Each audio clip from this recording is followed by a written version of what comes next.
চিংড়ি মাছের মালাইকারি তো সবাই খেতে ভালোবাসেন, কিন্তু আজ আমি বানিয়েছিলাম মালাই নারকেল চিংড়ি। কেন এই নামকরণ সেটা আরেকটু পরেই না হয় বলছি। আর এই রেসিপিটার ক্রেডিট আমিই নিলাম, কারণ সারাদিন ব্যস্ততার পর খুব তাড়াতাড়ি শর্টকাট কিন্তু ভালো কিছু খাওয়ার ইচ্ছে থেকেই হঠাৎ এটা বানালাম।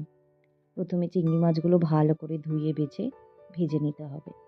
খুব বেশি ভাজার দরকার নেই, তাহলে মাছটা শক্ত হয়ে যেতে পারে। মাছগুলো যাতে বেঁকে না যায় তাই আমি ধুয়ে নুন হলুদ মাখানোর পর টুথপিক মাছগুলোর পেটের মাঝখানে এপাশ ওপাশ করে পুড়ে দিয়েছিলাম, যাতে ভাজার সময় গুটিয়ে না যায় আর লম্বা হয়ে থাকে।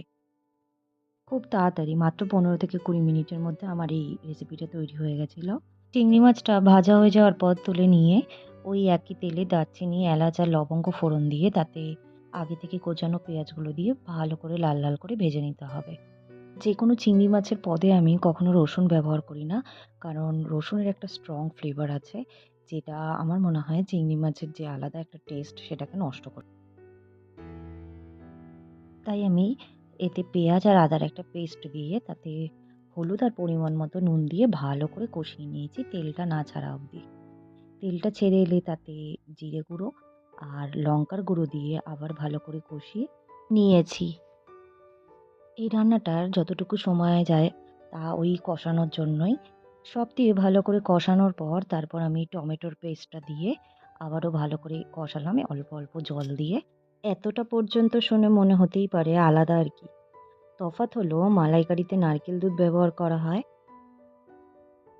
আর আমার কাছে একটা কচি নারকেল ছিল। শ্বাসটা একদম নরম, যাকে পিষে রস বের করে বাকিটা ফেলতে খুবই মায়া হলো। তাই আমি নারকেলগুলো তুলে গ্রেট করে এতে মিশিয়ে নেড়ে নিলাম। অবশ্যই একটু স্বাদ ব্যালেন্স করতে চিনি দিতে হবে। তারপর অল্প জল দিয়ে ফুটিয়ে চিংড়ি দিয়ে গরম মশলা দিয়ে একটু নেড়ে নামিয়ে নিতে হবে। এই রেসিপিটা অবশ্যই আপনারা একদিন এইভাবে গরম ভাতে ট্রাই করে দেখবেন। দারুণ খেতে হয়েছিল।